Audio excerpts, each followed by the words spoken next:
Yan, okay na po. Narinig niyo na po ang aking boses. So, salamat sa Panginoon. Ayan. Ang ating pong pag-aaral ay tungkol sa buhay ni Deborah at Barak. So, maganda pala ito, no? Yung sunod-sunod na ating devotional, nagsimula ngayong September, ay mga pangalan ng tao. Yan. Mga karakter. Yan, hanggang ano to, hanggang September. Abay, mahaba. Basta, buong September, mga kapatid. So, tayo po ay manalangin. Dakilang Diyos na siyang aming tagapagligtas, kami po'y patuloy na sumasamba sa inyo at aming idinadalangin ang aming pong pag-aaral dito sa Aklat ng Hukom, chapter 5, verses 1 and 2, sa buhay ni Deborah and Barak. Panginoon, hindi ito masyadong pamilyar sa amin. Tulungan niyo po kami maintindihan ang kanilang kwento at aming ma-apply sa aming buhay. Ito po ang aming dalangin sa banal na pangalan ni Jesus. Amen. So masaya po akong kasama ninyo ngayong umaga sa devotional. Ayan, sabi po rito sa mga Hukom 5:1 at 2, na magkagayoy umawit si Deborah at si Barak na anak ni Abinoam ng araw na iyon, sapagkat ang mga pinuno ay nanguna sa Israel, sapagkat kusang inihandog ng bayan ng kanilang sarili, purihin ninyo ang Panginoon. So si Deborah at Barak ay isa sa mga hero o tagapagligtas ng Israel sa kamay ng mga kaaway. At dito, mga kapatid, na ito'y kasi yung hukom, istorya ng hukom, ang mga Israel, kapag ka sila'y nasa karangyaan, payapa ang buhay, maganda ang buhay, nakalilimot sila sa Panginoong Diyos. Kapag kapangit na ang buhay, tatawag sila sa ating Panginoong Diyos, lalapit sila at magsisisi, at yun na, maalala nila ang Panginoon kapag ka yun na may sakit na sila, naghirap na sila. At kapag ka gumaling na sila sa sakit, maganda na naman ang buhay nila, may pagkain na naman sila, nasunod na naman yung layaw nila, nakalilimot na naman sila sa ating Panginoong Diyos. At ang Panginoon ay nagbibigay patuloy ng mga heroes o mga tawag dito, mga tagapagligtas. At isa na nga na ipinadala ng ating Panginoong Diyos, si Deborah at si Barak. At kasunod niyan, pagkatapos na nila ipurihin ng Panginoong Diyos, masaya na sila ulit kasi nga nakaligtas sila sa kapahamakan, gaganda na naman ang buhay nila, makalilimutan nila ang Panginoong Diyos dyan sa chapter 5. At pagdating sa chapter 6, mga kapatid, makasakop na naman sila ng kaaway at ipapadala naman si Gideon. Bukas, yun yung pag-aaral natin. So, ibig sabihin, ang buhay ng Israel ay paikot-ikot lang. Parang buhay natin, di ba? Kung kailan tayo masaya at tayo ay sagana, minsan nakalilimutan natin ang Panginoong Diyos, minsan nakalilimutan nating manalangin, di ba? Kapag may sakit na tayo, kapag naghihirap na tayo, tsaka natin naalala ang Panginoon. So yan ang aklat ng hukom para at least meron tayong background, mga kapatid. Sabi dito sa ating devotional, ang mga Israelita na muling inihiwalay ang kanilang sarili sa Diyos sa pamamagitan ng adolatriya, ayan ang sinasabi natin, ay puno ng dalamhati na sinugatan ng mga kaaway na ito. Laging nasa panganib ang pag-aari at maging ang buhay ng mga tao. So yan yung panahon na yan. At sa panahon na yan, kapag kaganyan na sila, umaalis na sila sa idolatry nila, bumabalik na sila sa tunay na Diyos, di ba? Kaya maganda talaga, paminsan-minsan may mga kahirapan sa buhay eh. Dahil dun yung panahon na naaalala natin ang tunay na Diyos, di ba? Mula nung naging disyerto ang mga nayon at malulungkot na mga tahanan at nagsama-sama na napapadirang mga siyudad at ang mga tao, ang mga matataas na mga daan ay hindi tinatahanan at ang mga tao ay nagpapalipat-lipat na mga lugar na liblib sa mga daan. Ayan, grabe, no? Hirap ng buhay na yan, ano? Disyerto na yung buhay, yung pong mga tahanan nila, palipat-lipat, kasi tahanan lang naman nila dun, mga tent-tent, eh. Oh, hindi naman katulad sa atin, sa panahon natin, konkreto, hindi mo pwedeng ilipat-lipat, di ba? Sa panahon kasi nila, pwedeng ilipat-lipat yung bahay nila dahil nga collapsible. Ayan, yung kanilang tahanan. Eh ngayon, may mga lote-lote na, sa panahon nila, wala. So sabi dito, sa mga lugar na pinagkukunan ng tubig, marami ang ninanakawan at pinapatay. Grabe ha. At dagdag pa sa kanilang kabalisahan, ang mga Israelita ay walang armas. Sa 4,000 mga kalalakihan, walang isa mang tabak o sibat ang makikita. So ibig sabihin, Sa panahon na ito ng hukom, ilang libong mga kalalakihan ang kasama nila? 4,000. Pero ni isa walang armas, walang itak, walang sibat. So ibig sabihin, suntukan lang, no? Suntukan lang ang laban dito. So ibig sabihin, napakahirap po ng kanilang buhay, inilalarawan dito sa ating devotional. At sabi dito, sa loob ng 20 taon, ba? 20 years, ang mga Israelita ay naghihinagpis sa ilalim ng pamatok ng mga mapang-api. Pagkatapos ay tumalikod sa kanilang pagsamba sa mga idolo at may pagpapakumbaba at pagsisisi na tumawag sa Panginoon para sa pagliligtas, hindi na walang kabuluhan ang kanilang pagtawag. So dito ang pinakamagandang part, mga kapatid. Ang bayan ng Israel, nung naghihirap sila, iba yung kanilang sinasamba. Idolo. Ayun naman kasi, yun yung nabanggit natin eh. Ay nagsumasamba sila sa Diyos-Diyosan. Kaya yan, no, pinagnanakawan sila, inaapi sila ng kabilang bansa, ng kabilang bayan. Mahirap ang kanilang buhay. Parang mas mahirap pa sa buhay dito sa Pilipinas. Biruin mo, palipat-lipat sila ng tahanan. Wala man lang silang pandigma. Lagi silang nasasakop, napapatayan. So mahirap. Grabe ang hinagpis nila. Kaya ang naisipan nila, bumalik na lang sa tunay na Diyos na dati nilang sinasamba. Dahil sumasamba sila sa Diyos-Diyosan. Ganyan ang nangyayari. Kapag hindi tunay na Diyos ang sinasamba, maraming paghihirap ang daranasin natin sa buhay. Pero kung tayo ay nasa Panginoon, ang ating isipan ay sa Panginoon, masasatisfied tayo sa ating buong buhay na ito at patuloy tayo magpapasalamat. Pero kung katulad ng sinasabi ni Haring Solomon, na nakikipaghabulan ka sa kayamanan ng sanlibutan na ito, ibig sabihin, gusto mong makamit ito, nakakalimutan mo ang Panginoong Diyos, makamit mo lang ito, ang makukuha mo kapaitan at kapanglawan ang makikita mo. Pero kung uunahin mo nga naman ng Panginoon, ang sabi ng Panginoon, ano ang pangako niya? Ang lahat ng ito idadagdag sa iyo ng Panginoon. Ibig sabihin, hindi mo kailangan problemahin yun na sinasabi ng Panginoon. Dapat na magtiwala sa Panginoon at unahin ang Panginoong Diyos. At lahat ng yun nga ay idadagdag sa iyo. Pero kung nauuna yung mga material na bagay, hinahabol mo yun, yun na nagiging idol mo eh. O, kaya tuloy, hindi mo mahahabol yun. Dahil yun na naging idol mo, yun na naging idol mo. So yun ang nangyayari dito sa bayan ng Israel. Naging idol nila yung mga ribulto. Pero dumating sa panahon na sila ay nagpakumbaba. Yun lang pala ang kailangan eh. Nagpakumbaba sila at nagsisi at humingi ng tawad sa ating Panginoong Diyos. At sabi dito, dininig sila ng Panginoon. Hindi na walang kabuluhan ang kanila pong pagtawag sa ating Panginoon sapagkat dininig sila ng ating tagapagligtas. Ganyan naman ang ating Panginoon eh. Marupok ang puso ng ating Panginoon. Ibig sabihin mga kapatid, bagamat tayo'y makasalanan, bagamat ang bayan ng Israel ay puno ng pagsamba sa Diyos-Diyosan, alam niyo ng Panginoon, ang buhay nila up and down, na alam ng Panginoon na kapag sila'y sagana na naman muli, babalik sila sa pagkakasala, at kapag meron silang narasa mga pagsubok, naghirap sila, tatawag muli sila sa Panginoong Diyos. At ang ating Panginoon naman, handa naman sila paulit-ulit na tanggapin. Ganyan ang biyaya ng Panginoon doon pa lang sa Old Testament, mga kapatid. Bago pa tayo isilang, ganyan na ang biyaya ng Panginoon, ganyan na ang pagmamahal ng Diyos sa mga tao.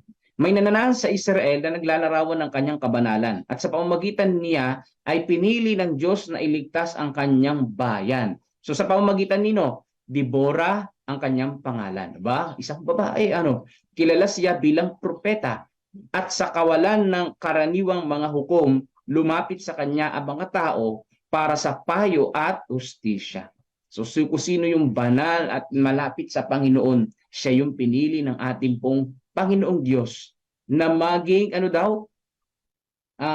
maging hukom, o ang ibig sabihin ng hukom ay tagapagligtas ng bayan ng Israel. Yung ibig sabihin, nakipag-usap ang Panginoon kay Deborah tungkol sa kanyang layuning wasakin ang mga kaaway ng Israel. At sinugo siya na magsugo ng isang lalaking nagngangalang Barak mula sa tribo ni Naphtali at ipaalam sa kanya ang mga utos na kanyang tinanggap. So dalawa, mga kapatid, ang pinili dito ng Panginoong Diyos. Si Deborah na pinuno at ang isisend niya na general ay si Barak, no? Na ang gamit lang po mga kapatid ay kamao, walang itak, walang palaso. So ganyan sila magkipaglaban sa kaaway.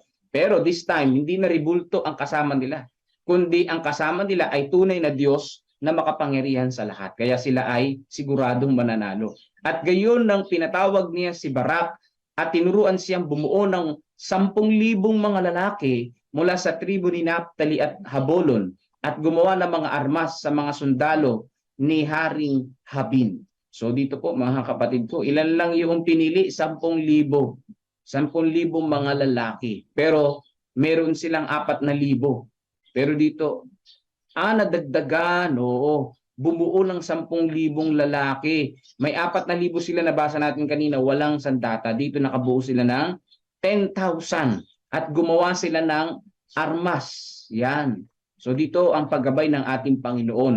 Ang karunungan ay nagmumula kanino? Sa ating Panginoong Diyos. Sa panahon na sila ay nagpasubmit, nagpakumbaba, humingi ng tawad, nagsisi sa kanilang pagkakamali, at muling bumalik sa ating Panginoong Diyos, yan yung panahon na sila ay nagkaroon ng karunungan, ng kaalaman kung ano ang gagawin. So kaya yung ating makukuha dito mga kapatid, kung gusto natin ng kaalaman, ng karunungan, ng katalinuhan, papaano tayo makasusulong sa buhay na ito at papaano ang ministry ay makasusulong, kinakailangan natin magpakumbaba, magsisi, humingi ng tawad sa ating Panginoong Diyos at gagabayan niya tayo at bibigyan niya tayo ng knowledge para maproseso at makamit ang pagtatagumpay sa pamamagitan ng ating Panginoong Diyos. Minsan kasi pinangungunahan natin ng Panginoon, minsan ay iniitsapwera natin ng Panginoon purkit sagana ang ating buhay, di ba?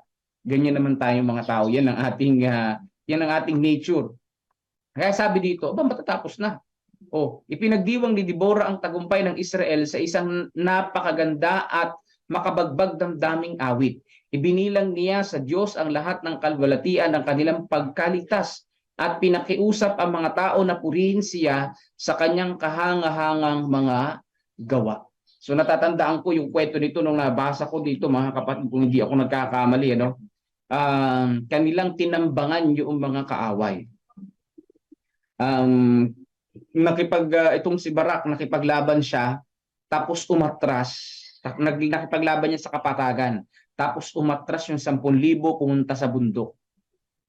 At noong ang mga kalaban ay humahabol sa kanila, kanilang ginangbang mga kapatid, dinagisa nila ng bato galing sa bundok yung bato. 10,000 yung 10,000 bato ang gugulong sa iyo kasi wala naman silang armas pero mabibilis silang tumakbo. Yung mga karwahe, kalaban nila kasi, malakas ang kalaban nila mga kapatid.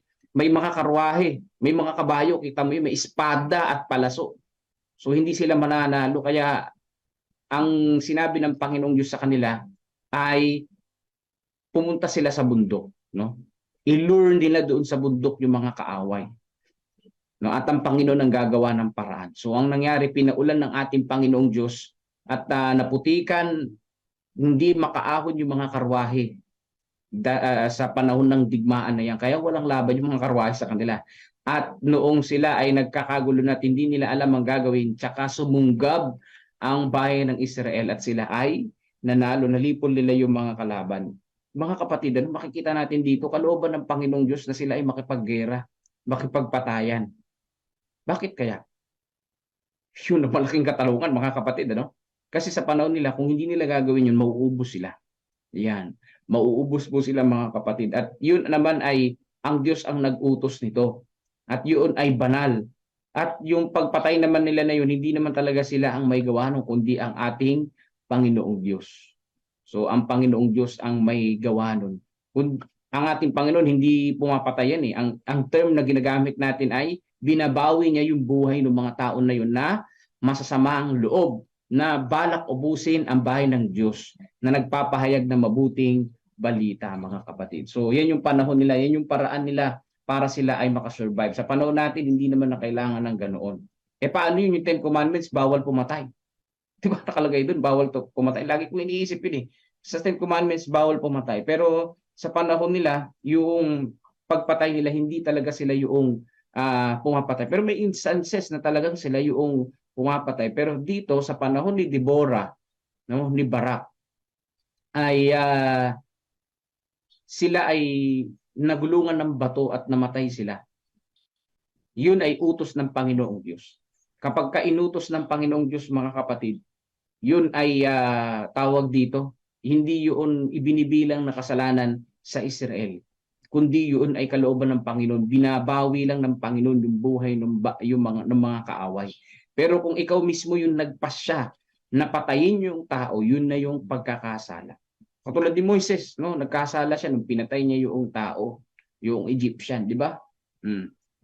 Pero pinatawad pa rin siya ng Panginoon nung siya humingi ng tawad sa ating tagapagligtas. So ang sinasabi dito, mga kapatid, no, na ang Panginoon magbibigay sa atin ng proteksyon. At kung dumating na tayo ay magtagumpay sa ating buhay, kinakailangan na tayo ay umawit katulad nito ni Deborah. Yan. Hindi ko lang alam yung tono ng awit niya, siyempre. Nakasulat lang naman sa Bible yan. Yung awit ni Deborah at ni Barak at ng buong Israel at sila'y sumamba sa ating Panginoong Diyos. Kaya sabi dito sa Hukom 5:1-2 na magkagayoy umawit si Deborah at si Barak na anak ni Abinoam ng araw na iyon, sapagkat ang mga pinuno ay nanguna sa Israel, sapagkat kusang inihandog ng bayan ng kanilang sarili, purihin ninyo ang Panginoon. Bakit pupurihin ng Panginoon? Kasi wala naman talaga silang laban sa kalaban nila eh. O, biruin mo, nakakarwahe, may kabayo. Grabe, no? Siyempre yung karwahe, may kabayo yun. At may kabayo pang iba. Ibig sabihin, yung may mga bayo bukod doon sa karwahe na pwedeng sagasaan lang yung mga tao. That time, matatalo na sila. Pero dahil sa Panginoon, sila ay nanalo. Kaya sila ay nagpuri sa Panginoong Diyos. Hindi sa kanilang sariling lakas, kundi dahil sa Panginoong Diyos, kaya sila ay nagtagumpay. Kaya tayo, kung magtatagumpay man tayo sa mga pagsubok sa buhay, ang Panginoong Diyos ang nagbigay sa atin ng lakas at hindi tayo yun. Ang kailangan lang natin gawin dito, ang pagkakamali lang ng Israel dito, hindi sila naging consistent. Kasi sa chapter 6, sa panahon ni Gideon, bumalik naman sila ulit sa pagsamba sa Diyos-Diyosan. Naku, napakasakit sa ulo. Pero dito, sa panahon pa lang ni Deborah, nagpupuri naman na sila sa Panginoong Diyos. Sila'y sumasamba sa ating Panginoong Diyos. At yan din ang nais ng Panginoong Diyos sa bawat isa sa atin. Nakita ko dito sa devotional na ito, na kung tayo ay nahihirapan lumapit tayo sa Panginoon. At kung sinagot ang ating panalangin, mga kapatid, magpuri tayo sa Panginoon at ituloy-tuloy natin yun. Huwag nating ihinto. No, wag maging consistent tayo hanggang sa pagdumating ang ating pong Panginoong Diyos at makarating tayo sa langit na bayan. Maging consistent tayo. Hindi po pwede yung nagtagumpay ka ngayon, umawit ka sa Panginoon, later on, wala na. May mga ganyan eh. Marami tayong nabautismuhan na minsan isang sabat lang sumamba. Pagkatapos nun ay wala na. Di ba? Hindi na, nakalimot na sa Panginoong Diyos. Hindi ganoon, mga kapatid. Ang pagsamba sa Panginoon, tuloy-tuloy. Tuloy-tuloy. Huwag tayo maging katulad ng Israel na ito. Ayan. So abangan natin yung ating devotional bukas. Ayan. Sa chapter 6 ng Hukom. Dito, may ginamit na naman ng ating Panginoong Diyos na hero o tagapagligtas ng bayan ng Israel kasi bumalik na naman sila sa idolatry. So ngayon ay sama natin sa dalangin. Nagpapasalamat ako sa Panginoon na yung finding sa aking mahal na nanay ay hindi naman gaano kalala. So maayos naman ng aking nanay. May konti lang sigurong patataasin sa kanyang mga result doon sa general check-up niya kahapon. So patuloy pa rin natin isama sa panalangin. At yun din, isama natin sa panalangin yung activities ng mga church planter sa buong Central Luzon Conference dito sa area 2. Kaya nga po mamaya ay pupunta kami doon, akyat kami ng bundok ng Pantabangan para alalayin yung mga church planters natin sa buong CLC. Yan, sama natin sa panalangin na maging maayos yung panahon doon at maging maayos yung training nila. At gayon din po, isama natin sa panalangin ang papalapit na evangelism sa September 18 to 30. Yan, dyan po sa Homestead, Talavera. Parte po yun ng West Nueva Ecija, pero dulo na. Nasa boundary na ng Kabanatuan po yun, mga kapatid. Isama natin sa panalangin na ito maging matagumpay, marami ang makapakinig ng salita ng ating Panginoong Diyos. At syempre yung ating mga church planting at gayon din po yung panghulog natin sa lupa dito sa Likab. Yun ay 15K buwan-buwan yun. Sama natin sa panalangin na ngayon ay zero balance, makahanap muli ng mga mag-sponsor at ang Panginoon ay gumawa ng miracle, no? Sa panahon na ito na makabayad tayo sa lupa ng Likab at maitayo yung dream church natin doon at mga kapatid ay lalong tumatag sa pananampalataya. So yun po mga kapatid, yan po yung ating mga panalangin. Kung may dagdag po kayo, ay wag po kayong magsasawa na i-type dyan at isasama natin sa panalangin yan. Pangunahan tayo muli ni Brother Melvin sa panalangin pagkatapos ng isang awitin, papuri sa ating Panginoong Diyos katulad ng awit dito ni Deborah. Pagpalain tayo ng ating Panginoon mga kapatid. Amang banal na makapangyarihan sa lahat, salamat po muli sa umaga na ito na napaalalahanan kami na muli may tagumpay kapag kayo ang nanguna sa aming buhay. Salamat po sa mga tao na ito na halimbawa na sila ay isa lamang ordinary na mga tao nung panahon. Ngunit sila naging espesyal nung sila naging tiwala po sa inyo at nagtagumpay sa pamagitan ng pagtitiwala po sa inyo. Ama, sa buhay namin na ito, hindi kami na iiba sa mga tao ng unang panahon. Kami pa rin ay pabalik-balik ang aming mga pagkakasala. Magsisisi, magkakasala, magsisisi, magkakasala. Ngunit ang aming willingness na magbago at sumunod po sa inyo ay narito pa rin. Ang kailangan lang namin ay palagi kaming nakakunik po sa inyo. Kaya nais namin ipasalamat na may mga paraan na itinuturo nyo sa amin paano kaming mananatili po sa inyo. Salamat po sa mga gabay at patnubay sa bawat araw. Unti-unti nakikita namin na may pagbabago sa aming buhay at sa aming karakter. Nawa po ito ay aming palaging maisabuhay at maibahagi din naman namin sa iba upang maging pagpapala rin sa iba. Salamat sa mga gabay at patnubay at ramdam namin ang inyong pagmamahal. Sa umaga nito, nais namin isama sa panalangin ang nanay po ni Pastor na si Nanay Ellen Alabanza, na patuloy na maigawad sa kanyang kagalingan, kalakasan at naway ang kanyang pagbabalik para sa laboratory test ay maging maayos na ang lahat. Patuloy din namin sinasama sa panalangin ng mga activities sa mga church planters sa area 2 at naway maging maayos ang panahon sa activity nila doon sa bundok at ang kanilang training. Kasama din namin sa panalangin ng mga Bible studies niya sa Kamaing at ngayon din yung gagawing evangelism sa Talavera sa September 18 to 20. Nawa po ito ay maging matagumpay, maraming makakarinig na inyong magandang pabalita. Kaya nawa ang manguna sa isipan at puso ng mga makakarinig, bigyan sila ng karunungan na pumili ng mas mabuti kaysa sa hindi. Ngayon din aming sinasama sa panalangin ang lupa na hinuhulugan monthly dyan sa Likab Church. Nawa po ito ay makahanap sila na sponsor at hindi sila magminti sa kanilang paghulog ng lupa upang ang pinapangarap na mga kapatiran dito na bahay sambahan ay maitayo na at magkaroon sila ng silungan sa bawat pagsamba.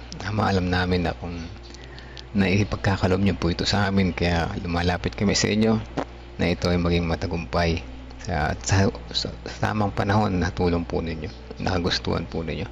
Amin ding sinasama sa panalangin ay iba pang mga pangaral na ginagawa at gagawin sa homestead.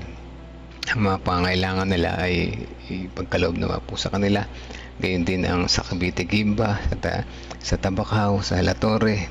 Gayon din ang mga Bible studies dyan sa pangunguna nila Brother Roy at Sister Nimpa Rivera. Nawa po ang mga tumutulong sa kanila ay magkaroon ng sapat na kanilang mga pangailangan. Ang kalusugan, unang-una, number 1 na nais naming lapis sa inyo.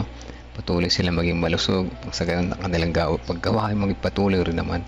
At naway maraming mabless sa kanilang pagbabahagi sa lugar na iyon. At sila ay magliwanag sa kanilang nasasakupan. Amin din sinasama sa panalangin ng ang mga may karamdaman na patuloy na igawad sa kanila at sa amin ng kagalingan na pampisikal na kagalingan at oras po na inyong inilaan. Sama namin sa panalangin si Gigi Concepcion, Shirley Jacinto, Tatay Pentong, Kuya Mike Pablo, gayon din si Sister Nimpa Rivera, yung kanyang pamangkin na nasa Canada. Patuloy na kagalingan igawad po sa kanya at itustos ang kanyang mga pangailangan. Gayon din ang pamilya ni Sister Rose Chris Encarnado, ang mga may sakit sa kanilang pamilya ay Patuloy nawa sila hipuin ng mapagpagaling na kamay. Kasama na rin namin si ating Sibilia Borbon, si Brother Renato Santos, Romnick Francisco, Olivia Francisco, Rebecca Francisco, Jennifer Pascua, Precious Cabasog, Princess Jorquina, si RC, Sister Nena, kasama na rin si Tia Aning, Tia Aurora, Sister Corazon Mina, kasama na si Ate Sally Sanchez, si Sister Janet Ontivero pa sa kanilang past recovery, Gina de Guzman, Arturo at Erlinda Duque sa kanilang past recovery. Ang mga pangalan po na ito ay may karamdaman at iba ay nagpapagaling, papalakas, iba na sa recovery. Pero patuloy namin nilalapit sa kanila, sa inyo ang aming mga kalusugan. Alam namin na kayo ang dakilang manggagamot at ang panalangin ang pinakamabisang gamot. At gayon din aming sinasama sa panalangin ang may mga karamdaman pang espiritual, mga nagkulang po ng pagtitiwala sa inyo. Naway patuloy na ang Holy Spirit ang kumatok sa kanilang puso at isipan upang makabalik sa dati lang pagtatapat, paglilingkod at makasama namin muli sa paghanda sa nalapit na inyong pagdating. Ang lahat po na ito ay aming inihiling alang-alang na lahat sa pangalan ni Jesus namin tagapagligtas. Amen and Amen.